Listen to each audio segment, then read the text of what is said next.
Fala, Rovai, o editorial do Fórum 11:30, queridas, queridos e querides. Eis que Bolsonaro concedeu uma entrevista à Rádio Gaúcha. Ele está procurando qualquer biboca aí para falar, tentando dar um jeito. Todo respeito aos profissionais da Rádio Gaúcha, mas não um veículo nacional, não um veículo de caráter regional, com inclusive bastante, segundo a nossa audiência aí, bastante reacionário, bastante direita, bastante nichado. E ele foi lá, e deu uma entrevista para duas mulheres. Como sempre, os jornalistas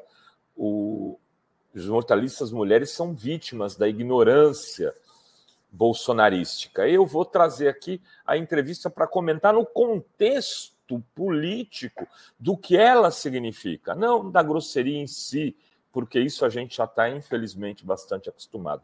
Solta o áudio, Guilherme. Né? Quiser, quando voltar para o Brasil, quer conversar, um sinal melhor, a gente conversa mais sobre isso aí, você fica à vontade. Não, o espaço está aberto aqui ainda para o senhor. E sempre ser assim, para discutir qualquer assunto aí. Perfeito, valeu. Muito obrigada. O Brasil, você falou que a pergunta, né? Perguntar para o povo agora, o Brasil está melhor agora ou estava melhor comigo lá atrás? Como é que está o preço dos mantimentos no supermercado? Como é que está a picanha para o pobre? O senhor está inelegível, qual é a sua pretensão futura? Seu filho concorrer? O senhor tem alguma coisa? Inelegível por julgamento político, porque me reuni com embaixadores. Não fiz como Lula, se reuniu com traficantes no Morro do Alemão. O senhor espera reverter isso de alguma forma? Aí, havendo justiça, eu nem deveria ter sido condenado. Mas o TSE era parcial. Agora o TSE está equilibrado lá. Tudo pode acontecer. Mas não é por mim, não. Não tem obsessão pelo poder. O senhor tem algum sucessor preferido para 2026? Não, sou eu mesmo. O senhor mesmo? Físico ou politicamente, sou eu mesmo. Mas se o senhor não puder ser candidato, o seu filho, Eduardo, seria o seu nome de preferência? Ou o governador de São Paulo? Não, vou indicar você. Se não for eu. Não, muito obrigada. É uma piada pronta o inominável, o inelegível, carniça, como está dizendo o Aníbal Fontoura aqui no nosso chat. Ele tá acuado, é um bicho acuado, um bicho nervoso, sem saber como reagir ao que me parece absolutamente óbvio do ponto de vista político. Ele continuará inelegível. Bolsonaro, ao contrário, ele, ao invés de ter a sua pena reduzida da inelegibilidade, ele muito provavelmente vai se tornar um presidiário, por conta de tudo que o relatório da Polícia Federal traz e que, segundo a apuração desta fora no jantar de prerrogativos, o Gonê vai liberar e vai denunciar em janeiro ainda para o Supremo Tribunal Federal, usando a base desse relatório o Bolsonaro.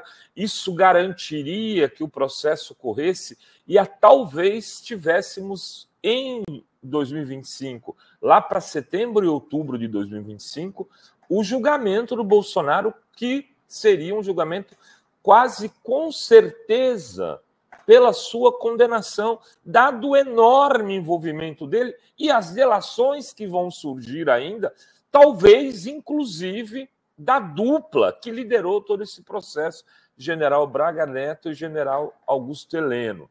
Ambos terão que explicar essas inúmeras mensagens e o que o Cid denunciou a respeito deles. Então, Bolsonaro sabe que está, como diria o meu velho pai, no mato sem cachorro. Ou seja, quando você está no mato e não tem um cachorro para te guiar, para te levar para algum lugar, né? Porque o cachorro sempre saberá um caminho para sair daquele meio do matagal. Ele está no mato sem cachorro.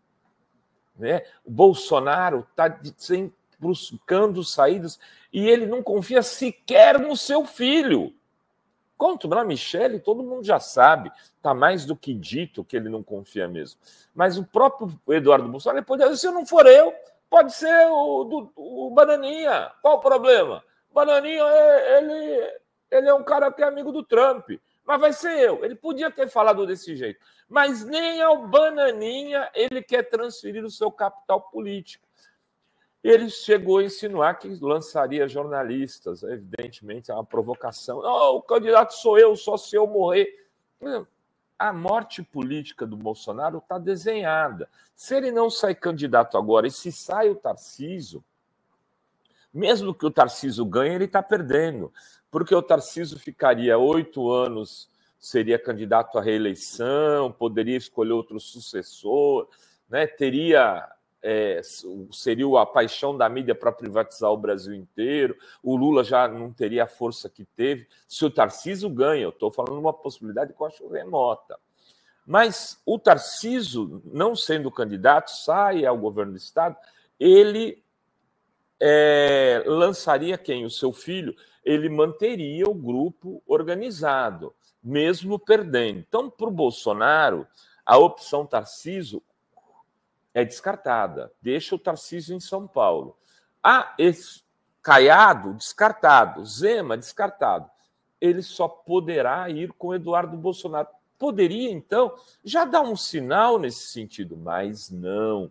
Nem no Dudão Bananinha ele confia. Não confia nele o suficiente para já entregar o legado político a ele ou ao seu irmão Flávio. A situação política do bolsonarismo está complicada. Muita gente falando em crise, o Lula, essa questão, que a crise é simples, é o preço dos alimentos.